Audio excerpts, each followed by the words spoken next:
revient dans le tableau de bord. Qu'est-ce que nous voulons automatiser? Ici, il y a une formule. Pas de total encaissé. Je vais concaténer avec... Alors, ici, total encaissé aujourd'hui. Jusqu'aujourd'hui, combien nous avons encaissé? Donc, on va juste mettre total encaissé de la date d'aujourd'hui. OK? La date d'aujourd'hui. OK? Donc, la date d'aujourd'hui, on peut sélectionner ici. Pour dire OK, on va figer les volets, référence absolue avec le dollar. Alors, la date d'aujourd'hui, lorsqu'on fait comme ça, Excel ne reconnaît pas cette date. OK? Donc, nous allons simplement demander à Excel de pouvoir convertir cette date en format, qui est en format nombre, en format date. OK? Donc, on va ajouter une fonction qu'on appelle test, qui permet de pouvoir convertir une valeur test en valeur de nombre. OK? Donc, point virgule, on passe au format. Alors, format date, c'est JJ/MM pour le mois, AA pour l'année, 4A. On ferme la parenthèse et on valide. Donc, ça donne total encaissé aujourd'hui jusqu'au 29, 6e mois 2026. Le total encaissé, nous avons cherché. Pareil ici, on va faire la même chose. Ici, on va modifier juste, on va sélectionner ici, figer les références et on valide, c'est la même chose. Alors, on va aller chercher maintenant les total encaissé aujourd'hui. Alors, où on peut trouver le total des encaissements? Le total des encaissements, nous allons aller dans les registres encaissement et au niveau de la colonne O, parce que c'est le montant encaissé. Ici, ça, c'est le montant de la facture qui ne sont pas encore encaissés, mais ici, c'est le montant encaissé. OK? Le montant encaissé. Donc, ici, on va faire juste le total des encaissements. Donc, ici, on va faire égal à sous-total. Alors, ici, on va parler de non-fonction. Ici, nous avons les numéros. 2, c'est ND. 3, c'est NDVAL.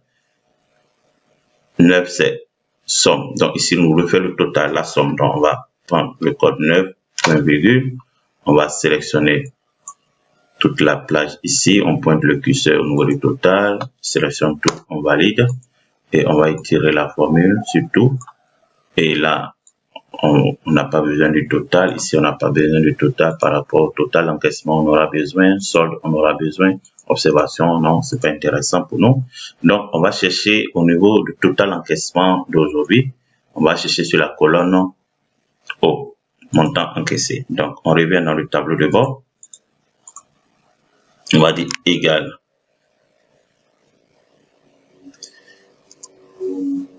Égal total encaissé. On va aller dans registre encaissement. On va cliquer ici. Simplement, référence absolue et on valide. Alors, total dépensé. On va aller dans registre décaissement. Alors, ici, on va faire la même chose. Montant facturé. Sous total. 9 pour la somme. Et on va sélectionner, on va déplacer ça. Sélectionner total. On valide. On va étirer la formule. Alors, ici, on n'a pas besoin, OK, solde, c'est bon, OK. Donc, c'est la colonne O. Ici, la cellule O2. On va aller sélectionner, on va dire égal à.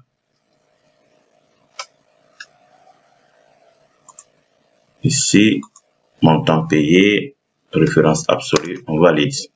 Donc, par exemple, on va tester rapidement. Par exemple, si je mets un montant encaissé 5000, OK, et si je vais remplir ici 10 000, par exemple, dépense 10 000, on verra la situation ici. Vous voyez, au départ, on a 29 000, entrée 5 000, sortie 10 000 et le solde. Alors, le solde de la période 2026. Dans 2026, nous avons vendu le client a payé 5 000, nous avons dépensé 10 000. Alors, pour la période, ça fait entrée moins dépenses. Alors, ici, nous avons de la période une situation de trésorerie négative. Bon, c'est pas grave parce qu'on a un solde initial qui est à 29 000. Donc, si on veut voir le solde actuel, OK, le solde final, ça fait entrée plus entrée de l'année, donc entrée en début d'année, donc entrée en début d'année, plus entrée pendant l'année, moins sortie pendant l'année. Et on a 24 000. Ça, c'est normal. Ici, on a moins 5 000, c'est pas grave parce que c'est une période. Mais si on ajoute le solde initial, ça devient 24 000. Donc, on fera simplement 29 000 moins 5 000, ça fait 24 000. Et ici, la lettre. Alors, la lettre, on va voir ensemble. La lettre, c'est quoi? Ici, la situation de la trésorerie. La situation de la trésorerie, les alertes, qu'est-ce que nous avons mis au niveau de les alertes de la trésorerie? Donc, alerte trésorerie, donc si dépense supérieure à la recette négative, si la dépense est inférieure à la recette, situation maîtrisée. OK? Donc, c'est ce que nous allons faire ici. Donc, on va ici saisir égale si inférieur à 0. Alors, qu'est-ce que excès va nous renvoyer? Donc, on va dire égal à si inférieur à 0, tu nous renvoies inférieur à 0. OK. Attention.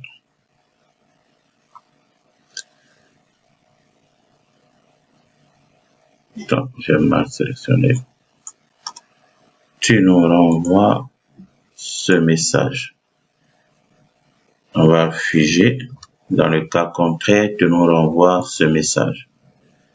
On ferme la parenthèse de la fonction si. Et vous voyez, situation maîtrisée. Par exemple, si je mets moins 5 000, si c'est négatif, situation solde trésorerie négatif. Attention, dépense. Bon, je vais corriger ici le A. Attention. OK, super. Donc, on va aller rapidement. OK.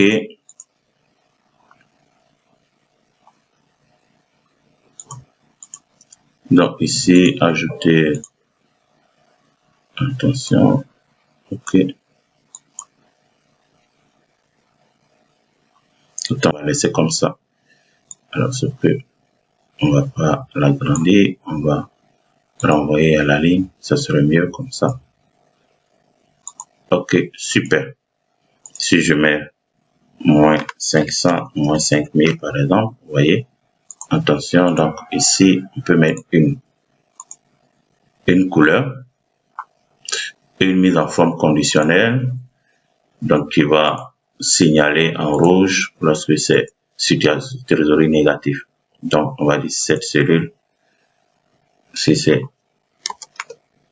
égal au contenu du paramètre ici. OK, donc, on va dire, mais bon, police rouge. OK, donc si je mets moins 5000, vous voyez, ça met en rouge automatiquement. Mais par contre, si c'est situation normale, on va donc mise en forme conditionnelle, nouvelle règle. La dernière règle, on va sélectionner ici, égal le paramètre situation maîtrisée, on va dire en vert, couleur de police en vert. OK, super. OK,